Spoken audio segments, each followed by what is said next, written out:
Hoy no podemos tener otro tema, otro perfil de invitadas para este día, ¿no? Hoy 8 de marzo. Está con nosotros la abogada Lorena Dorado. Ella es parte del bufet Ontiveros Escalona, y la diputada federal Melissa Vargas es parte del grupo parlamentario del PRI. Gracias a ambos por estar aquí. Qué gusto tenerlas. Gracias, Carlos. Sobre todo en un día tan triste y trascendente, ¿no? O sea, lo decía yo empezando el programa, cada 8 de marzo se escenifica, ¿no? El gran problema, el gran hartazgo, la gran rabia, ¿no? Que hay en el 50%, al menos en el 50% de la población de este país.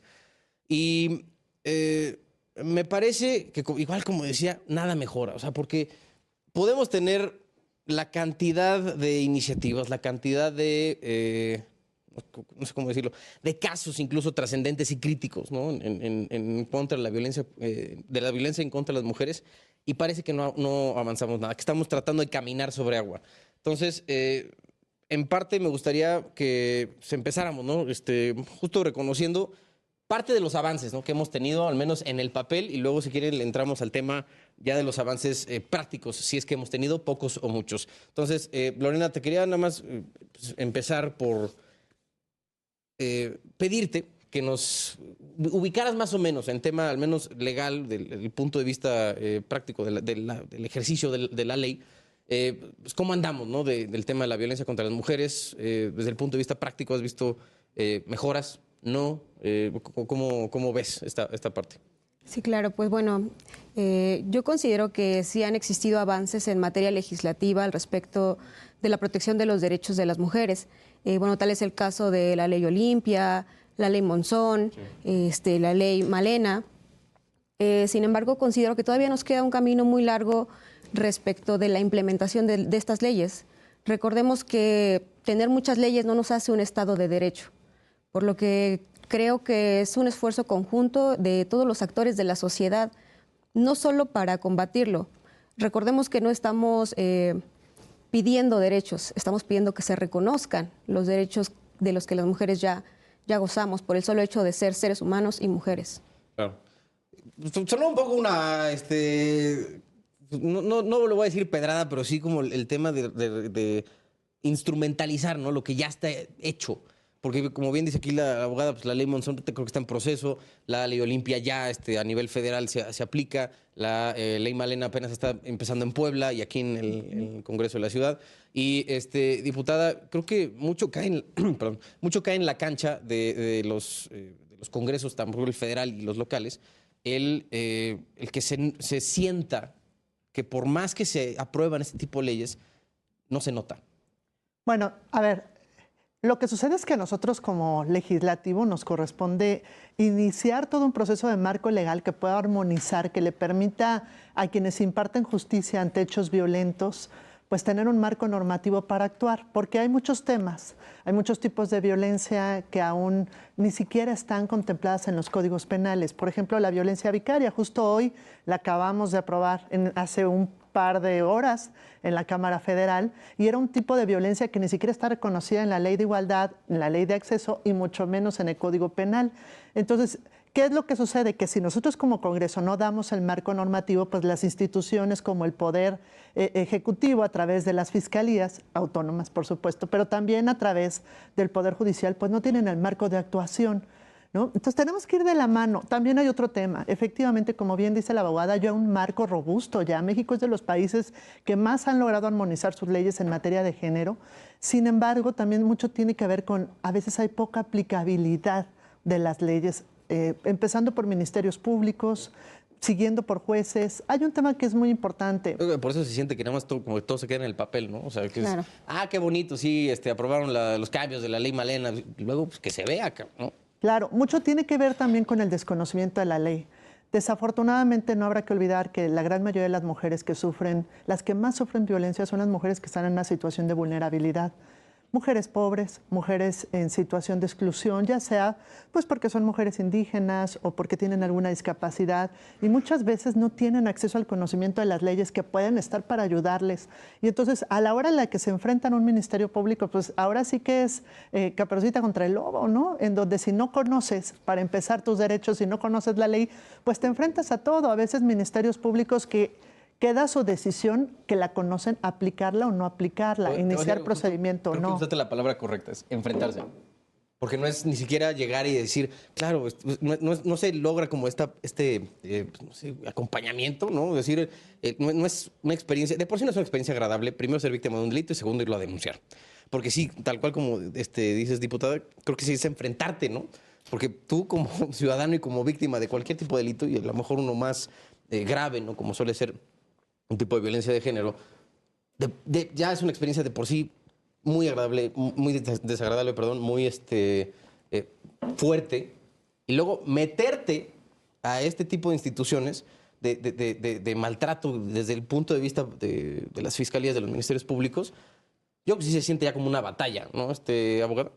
Claro, es un problema muy común la revictimización de las mujeres cuando denuncian.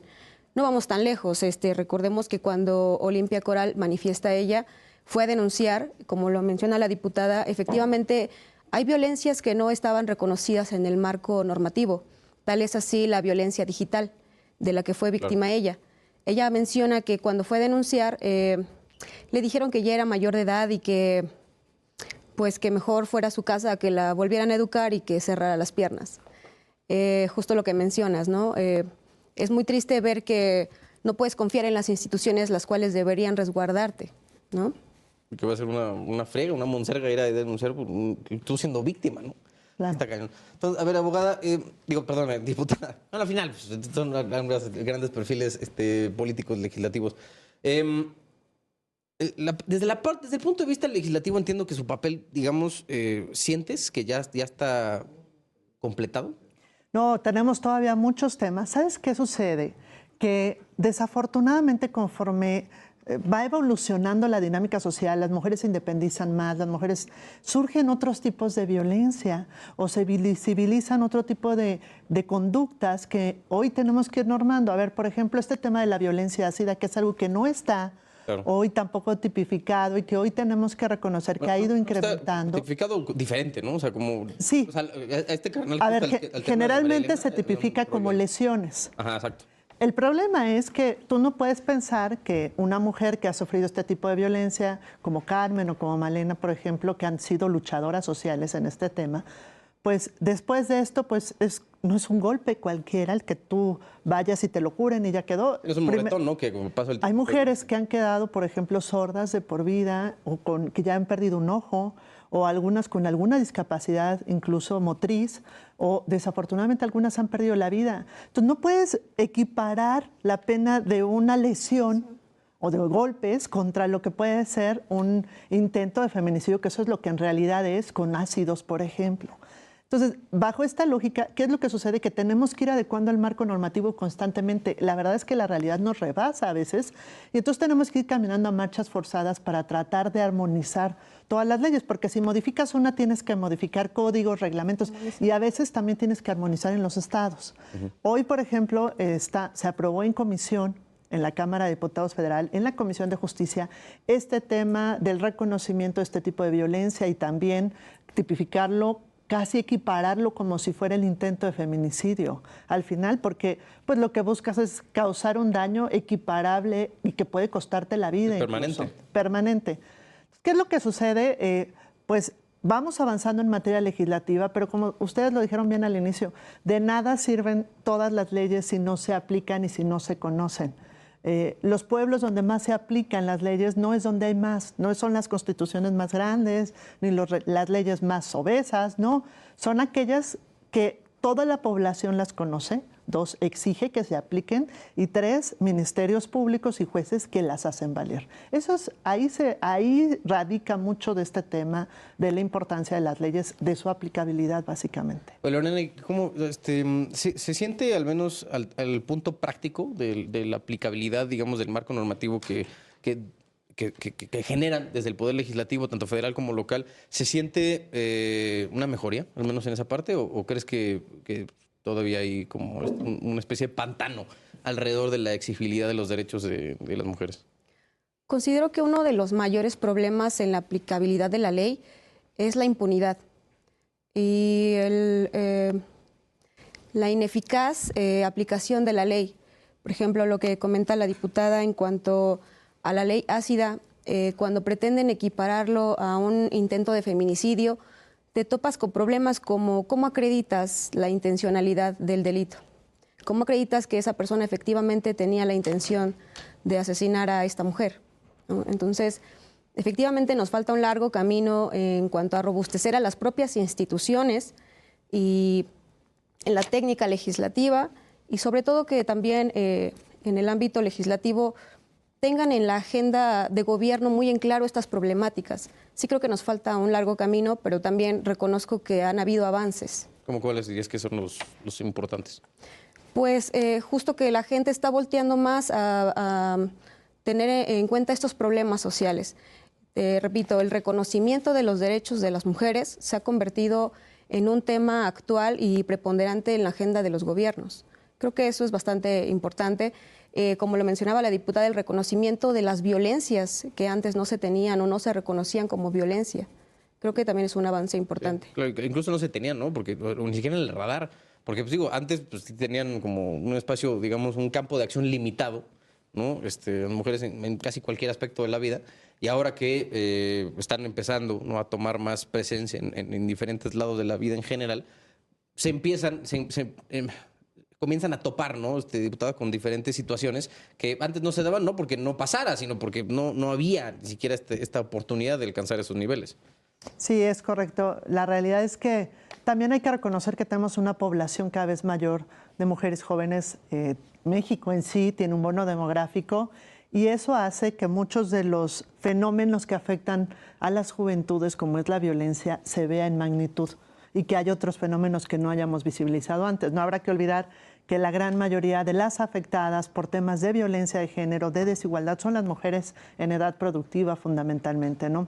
Sí hay muchos pendientes todavía, sí hay avances, pero lo que sí te puedo decir es que, por ejemplo, desde la Cámara de Diputados hoy traemos temas pendientes que son muy importantes y que nos interesa mucho que avancen, que están atorados en el Senado. Yo aprovecho para hacer un llamado al Senado de la República que destrabe muchos de los dictámenes que ya aprobó el Legislativo.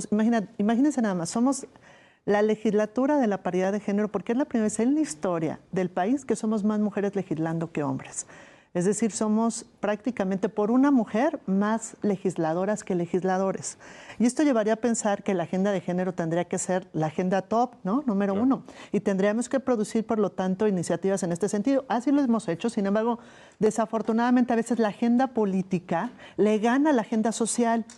Y la agenda social es la que la gente impulsa. Muchas de estas iniciativas, como la ley Monse, la ley Ingrid o la ley Olimpia, son iniciativas ciudadanas que nacieron de una situación que le dio a una mujer y a partir de ahí se generó y se gestó un movimiento social de acompañamiento y que hoy ellas son, digo, las que están en vida, porque otras aún muertas se han convertido en símbolo, como es el caso de Ingrid, de lo que implica, ¿no? Por ejemplo, en donde ese es un tema que está aprobado en la Cámara y está aprobado en el Senado, la ley Ingrid, en donde se prohibió tajantemente la revictimización con el uso de cualquier imagen para difundir la postmortem de una mujer, ¿no? O tal vez exponer su cuerpo innecesariamente. Pero hay muchos temas. Tenemos 72 iniciativas atoradas en el Senado. Algunas importantísimas como el catálogo de deudores alimenticios en el país. Es muy importante que tengamos claridad de quiénes son, de dónde están, porque vamos por otra ley que es muy importante, que es la 3 de 3, que es una ley ciudadana, en donde hoy por hoy las feministas están impulsando que este tema de agresores sexuales, de violentadores y de deudores alimenticios no puedan ser no solamente candidatos, sino que tampoco puedan ocupar un cargo público. Y es natural, porque tú no puedes esperar que un fiscal de la República cuide, ejemplo, cuide a una mujer si, por ejemplo, no ha sido capaz de cuidar a sus hijos pagando la pensión alimenticia, ¿no? Entonces, o que cuide a los ciudadanos. Entonces necesitamos probidad. Es un tema de congruencia. Pero como estas, hay muchas leyes paradas en el Senado. Está, por ejemplo, una impulsadas por todos los grupos, no en particular por uno. Hay una que es muy importante, que es reconocer como violencia doméstica intrafamiliar la violencia en el noviazgo, porque ahí están en total abandono las jovencitas que sufren violencia por parte del novio, porque esa como abogados, ¿cómo la procesas? Sí, claro. ¿No? Es distinto. Técnicamente no es familia, ¿no? Así es, efectivamente. Entonces, estamos entrando en una dinámica en donde necesitamos acelerar el paso para podernos rápidamente darle a la población pues, un marco normativo que proteja sus derechos. Lorena, ¿te has topado alguna vez con un caso de franca negligencia, al menos en el nivel de ministerios públicos, de tanto personas como la institución, en cuanto a temas de género? Claro, Carlos, es un tema del pan de cada día, por decirlo burdamente. Lo ves todos los días en la televisión y, bueno, particularmente en esta semana pasó un tema en el buffet de una mujer que está solicitando su divorcio. Es una mujer pakistaní que solicitó a una amiga asilo aquí en México. La amiga sale y el esposo la busca, la contacta, se mete a la casa y si no llega la amiga, pues la violenta e incluso pudo haber sido un caso, una estadística más de feminicidio, ¿no? En el juicio se solicitó algunas medidas precautorias, sin embargo la autoridad las ha negado por algunas cuestiones administrativas. ¿Sabes eso? Que no estaba bien el papel o alguna cosa. Sí, que necesitaban un acta de divorcio más reciente. Y el acta, pues evidentemente necesita estar apostillada. O sea, ese tipo de negligencias entorpece el acceso a la justicia por parte de las mujeres. Ok. Chale. O sea, luego no, te pones a pensar luego lo ridículo que llega a ser como este tipo no sé, como que nos pone en perspectiva, ¿no? Lorena, o sea, primero el punto al que quieres llegar y luego el tema de la incluso exigibilidad a un nivel un tanto burdo, ¿no? De cumplir ciertos requisitos. Que digo, se pueden cumplir, pero... Claro, tocaste un tema bien importante, que es que los servidores públicos actúen con perspectiva de género, ¿sabes? No solo que cumplan sus funciones. Te voy a parar ahí. ¿A qué se refieren cuando hablas de perspectiva de género? Vamos como para poner, digamos, la mesa y poder así hablar a partir de ahí. Sí, claro, pues justamente que actúen con base en empatía, en atender las situaciones que permean el caso en lo particular, protegiendo en lo más posible los derechos humanos de las mujeres en este caso. Ok. Diputada, pues, ¿qué onda? ¿Cómo va el tema del aborto? Porque sé que hay iniciativas, no solamente una, sino unas 3 o 4, que van por el rollo de la despenalización de la interrupción legal del embarazo y más bien generar la interrupción legal del embarazo. Y ya llevan varios años ahí, pues me imagino que en la discusión, no sé cuál sea tu postura personal, pero siento que ese es uno de los grandes, pues sí, otra de esas iniciativas, parte de los derechos de las mujeres que se ha quedado en el tintero. Entonces tú que estás ahí dentro, ¿no? del movimiento legislativo, quería aprovechar para preguntar en cómo va la cosa. No es un tema sencillo porque es una modificación que en término primero pues seguramente requiere una modificación constitucional para a partir de ahí hacer una modificación a ley secundaria. Sin embargo, tú sabes, las modificaciones constitucionales requieren del 70%. Y bueno, pues sabemos que es una lucha permanente. Sin embargo, a ver, déjame decirles algo, y aquí la abogada no me va a dejar mentir, prácticamente está ya legislado en ¿cuántos estados? 26, me parece, 29. Estados de la República. Recientemente, pues es al igual que el matrimonio igualitario, o sea, nada más hace falta un estado de la República porque se legisle prácticamente ya el matrimonio igualitario, pero prácticamente ya una realidad en todo el país. En el caso del aborto, pues ya es prácticamente una realidad en varios estados de la República, la Ciudad de México de los más antiguos. Y yo creo que, a ver, el reto está en que tampoco hemos sabido acompañarlo de otro tipo de políticas públicas. Sí quiero decirles que traemos una discusión desde hace un año del tema. Incluso cada que se acercan estas fechas tan importantes, hay la tentativa de sacarlo y por alguna razón no sale, las discusiones no avanzan, etcétera, y mejor se prefiere avanzar en otros temas en los que estamos de acuerdo, que en estos temas que, pues al final de cuentas, requieren de un consenso mayor. Pero, por ejemplo, y creo que es tiempo que necesitamos legislar a nivel nacional fuertemente sobre el tema de prevención de embarazo adolescente.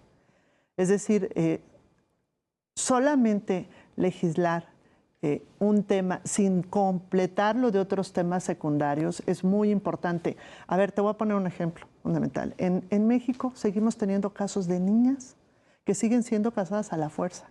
Aún la legislación lo prohíbe. ¿Qué es lo que sucede? Que la legislación señala que en lugares donde haya usos y costumbres o donde alguno de los padres lo autorice o donde el otro sea mayor de edad, que eso es estupro, sí. Y que todavía en algunos casos, hoy en pleno siglo XXII casi, se sigue permitiendo, ¿no? Entonces, hoy tenemos que darles esos derechos, esa certeza a estas niñas, a estas adolescentes. Eufrosina Cruz, que la conocen, que es una compañera mía, sí, claro, diputada, que es una activista por los derechos de las mujeres indígenas en el país, ha impulsado fuertemente la prohibición completa del matrimonio de menores, completamente. Y estamos en espera de que el Senado lo apruebe. Entonces, ¿qué necesitamos? Esta iniciativa de reforma constitucional, acompañarla de otras, porque creo que así sería más fácil la discusión, ¿no? Okay. O sea, de temas de prevención de embarazo adolescente, de prohibición del matrimonio infantil y, por supuesto, es tiempo de hablar ya del tema. Nos vamos a ir a un corte, regresamos con Lorena Dorado y Melissa Vargas aquí en esta mesa a propósito del 8 de marzo.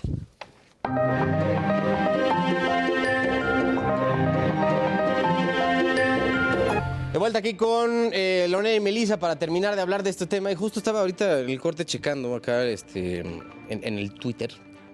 Nos hacen llegar, creo que un tema bastante importante de @MissMoneyNY. Y dice MissMoneyNy. ¿Y qué hacer? Pues creo que esta es una pregunta que me gustaría que ambas abordáramos con ustedes. ¿Y qué hacer con las mujeres que abusan de lo logrado y están usando ese apoyo logrado contra hombres que no han cometido un delito? O sea, estamos llegando como a un punto de, creo que pasó cuando andaba el movimiento Me Too así en su máximo punto, que llegaba a abusarse, ¿no? de ese nivel de credibilidad, ¿no? Que había de las víctimas que habían sido, bueno, las mujeres que habían sido víctimas de abuso sexual y laboral en su vida, y que llegó a acusarse a ciertos personajes, pues a lo mejor un poco injustamente, ¿no? De ese punto, ahí está justo el tweet que andamos viendo. ¿Qué hacer con eso? O sea, porque puede que sí tengamos toda esta estructura de protección a las mujeres, pero como cualquier cosa suele pasar que tiene como, suele haber tentaciones, ¿no? Vamos a dejarlo en eso. ¿Qué hacer contra ese tipo de abusos del sistema? Jole, Carlos, pues yo creo que sí es importante concientizar sobre el uso de ese poder logrado, como lo menciona tu audiencia. Se desvirtúa el discurso porque lo llevas al extremo y desnaturalizas la causa por la que se está moviendo todas estas personas. Sin embargo, me permito comentarte que hay una amiga que trabaja en una fiscalía y que menciona que en la praxis ellos pueden darse cuenta cuando, mediante las entrevistas que se les hace, cuando realizan su denuncia, cuando las personas están falseando sus declaraciones. Creo que también es un poco de dolo, ¿no? Claro, te das cuenta porque no aportan mayores elementos que justifiquen su imputación. Okay. Entonces creo que por ahí podría ser una parte que los servidores públicos pues también están preparados para atender ese tipo de denuncias. Bueno saberlo, porque luego, yo no quisiera, no, y toco madera, porque si en una de esas hago enojar a alguien, con una mano en la cintura puede venir y joderme la vida, ¿no? Diputado, y la neta, yo sí quisiera que tuvieran todas las herramientas para denunciar cualquier tipo de abuso, pero igual creo que debería de haber misma calidad de poder defenderte de cosas que no son correctas. Bueno, la ley te permite también defenderte ante injurias, obviamente levantamientos falsos, tienes calidad de audiencia, tienes tienes todos los elementos legales también para hacerlo, independientemente de tu género, ¿no? Sí ha habido casos así, evidentemente, pero te puedo decir que son los menos. Sí, me queda claro. O sea, estamos hablando en comparación con los casos en donde las mujeres son agraviadas y no son castigados. Es altísima el nivel de impunidad. Es muy fuerte. Desafortunadamente todavía hay un sistema patriarcal muy arraigado en el país. En buena parte, cuando ves la molestia, tiene que ver con eso, ¿no? Hemos sido testigos a veces de pequeños ministerios públicos que se ponen de acuerdo con el agresor, ¿no? En donde son soltados en menos de 24 horas.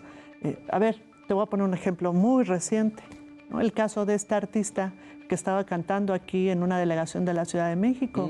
Un hombre se acerca, le toca la cabeza, ella le da un toquecito en las pompas, ¿no? Y él le regresa pues un tocamiento evidentemente fuerte, agresivo, en su parte íntima, y por el otro lado, bueno, pues ella reacciona, responde y se hacen de golpes, ¿no? Ese caso, por ejemplo, fíjate que platicándolo con mi marido me dice, pero es que ella también lo agredió, ¿no? ¿Hasta dónde? Hay una línea muy delgada.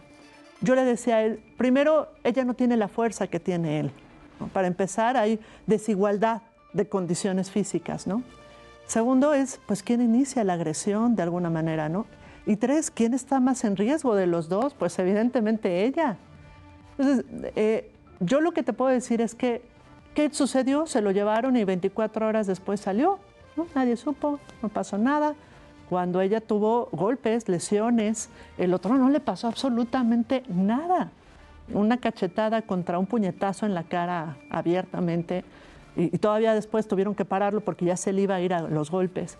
Entonces, yo lo que te podría decir es, desafortunadamente son más los casos de impunidad que son hacia las mujeres que los que pueden haber hacia los hombres. ¿Usted está el video que andabas comentando? Exactamente, en términos de proporción, ¿no? Mira, si tú te das cuenta ahí, bueno, pues casi la tira del golpe, ¿no? Entonces, yo creo que tiene que haber respeto entre ambas partes, sí, pero también al considerar que los hombres tienen mayor fuerza, pues tiene que haber prudencia, ¿no? Prudencia. Hay una línea muy delgada. ¿Qué tenemos que hacer, Carlos? Tenemos que reeducar a las nuevas generaciones. ¿En qué? En el respeto mutuo, en el respeto a los derechos, en la igualdad, en la comunicación, en una cultura de paz. Tenemos que pacificar no solo el país, las relaciones interpersonales, porque el país no está hecho de extraterrestres, está hecho de personas. Y cuando tú ves un país violento, entiendes que hay casas violentas, que hay relaciones de personas violentas. México tiene el número 1 de violencia intrafamiliar. Y las más afectadas son las mujeres de esa violencia intrafamiliar, y después los niños y las niñas, y en tercer lugar los hombres, en cuarto lugar los adultos mayores. Pero en esa lógica, donde las mujeres son las más afectadas, son agredidas en un 82% por su pareja. Entonces, tenemos un problema de relaciones interpersonales de pareja muy mal entendido en este país, ¿no? Algo estamos haciendo mal, algo está sucediendo mal, que hoy somos el primer lugar en América Latina de violencia intrafamiliar doméstica en pareja. Tenemos un enorme reto como sociedad, porque hoy hablamos ya ahorita de las tareas de la legislatura, de las tareas de los ministerios públicos, de las tareas de los jueces, pero ¿y cuándo vamos a hablar de las tareas como ciudadanos? De lo que nos corresponde a nosotros, a cada uno en nuestras casas, como padres de familia también. Sí. Y eso, bueno, pues implica una reeducación completa de las nuevas generaciones. Lorena, manera de cierre, 30 segunditos, ¿qué hay que hacer ahora a partir de poco a poco? ¿Qué se tiene que hacer aquí en este país para pues, ir justo luchando en contra de este tipo de situaciones? Y retomando, yo creo que sería abordar las problemáticas de una forma integral. Como lo mencionaba al principio y lo mencionaba también la diputada, no es solamente la promulgación de leyes, sino que estas también vayan acompañadas, como lo mencionó, de políticas públicas, de la revisión de estos avances que se van teniendo. Considero que también es muy valiosa su aportación de reeducar a la sociedad, dejar de estigmatizar estas luchas que realizan las mujeres por la defensa de sus derechos, por el reconocimiento de sus derechos. Creo que propondría eso, como que se aborden las problemáticas desde una perspectiva integral. Okay.